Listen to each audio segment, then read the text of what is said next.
Do you know that he's alive? I don't.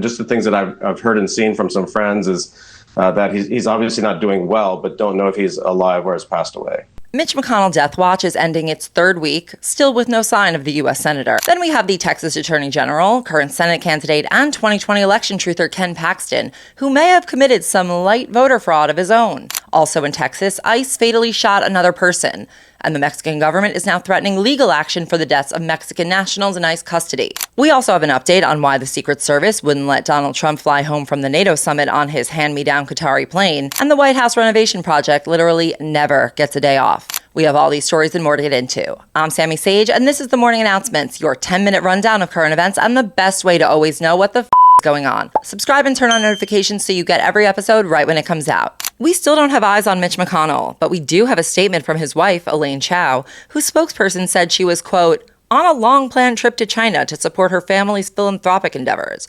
The senator's health did not warrant an immediate return to the U.S. Maybe it wasn't urgent, since he was already brain dead. The spokesperson also said that Chao actually left for her trip 2 days before McConnell was hospitalized, not after, and that she has since returned to the U.S. Was he really just married to his handler for all those years? But again, we still don't have clarity on his health or mental status.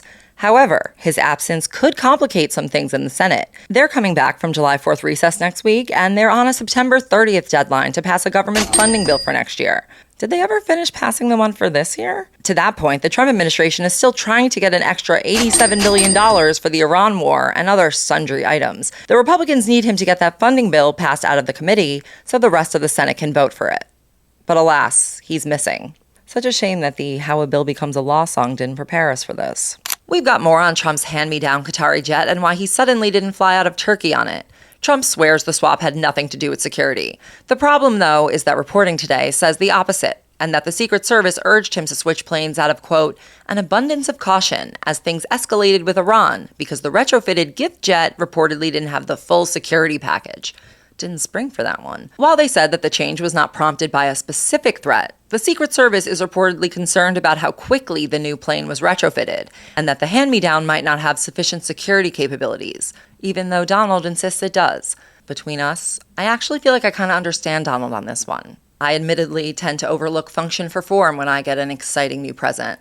But that's usually like a tiny handbag that can't fit anything, not like a bugged assassination plane from another country. So sad. The FIFA Peace Prize winner will have to slum it on the most technologically advanced plane in the world for the time being. I should have won that award more than anybody that ever received the Nobel Peace Prize. Speaking of Donald's follies, a White House cover-up is indeed afoot. But as tradition with this administration, it is incredibly tacky. The columns on the White House, the ones that Trump insists he is absolutely not changing, are now wrapped in a tarp, so no one can see what's being changed under there, though the tarp is printed to look like the White House, so it is a cover-up in the most literal, tackiest sense imaginable. Turning to the Texas Senate race, Ken Paxton, the Attorney General, who ingratiated himself to Donald by hunting fake voter fraud in 2020 and who launched a voter fraud tip line this year, he appears to have committed a little voter fraud himself. Here's what happened. 2 weeks before the Texas primary, Paxton, in his capacity as Attorney General, created a tip line for the public to report people or groups they suspected of voter fraud, along with a link to guidance from his office about Texas's election laws, such as a prohibition against ballot harvesting and the requirement to be a U.S. citizen. We know. But that link also included a warning that it's, quote, illegal to misrepresent your residence on election records or to establish a residence for the purpose of influencing the outcome of an election. You can see where I'm going with this. Ken Paxton appears himself to have used an address where he didn't live while voting in 6 elections over the past 2 years, including the May 2026 election that made him the Republican nominee for Texas Senator. The kicker is that we only know this thanks to Paxton's divorce filings from 2025, which say that he moved out of their home a year earlier, though he is still registered to vote at that address. Jail.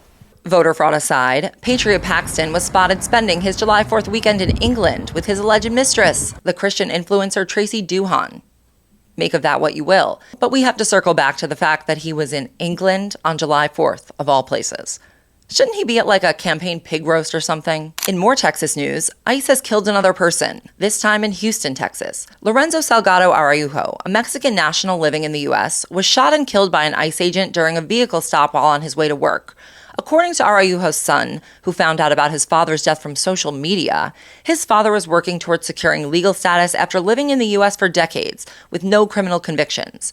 I want to tell you about my dad. He was a hard-working family man who never wanted his name to be known by anyone outside of his family. He wanted nothing else in life but to provide for his wife and see his sons become great people.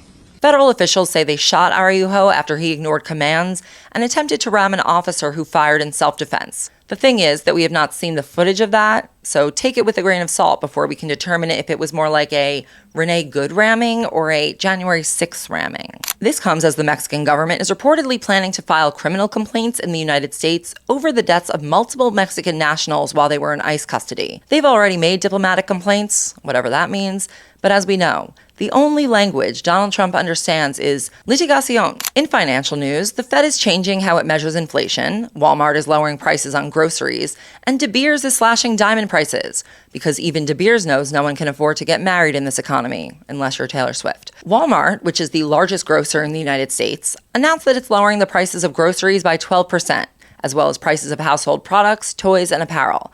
This is giving me nostalgia for the iconic early 2000s Walmart jingle. Rolling, rolling, rolling, keep those prices rolling, roll back. Rolling, rolling, rolling, keep those prices rolling. Rolling, rolling, rolling, roll back. Over in the opposite commercial realm, De Beers, which is the world's largest diamond supplier, announced that it's making its deepest ever cuts to diamond prices, which they have historically kept artificially high because they control such a large share of the world's diamond supply. But now with lab-grown diamonds in the game, world domination no more. Too bad we can't get lab-grown free annual physicals. And just as prices may actually be going down for once, the government is changing how it measures and reports inflation in a way that will make it look a tiny bit better in the coming months.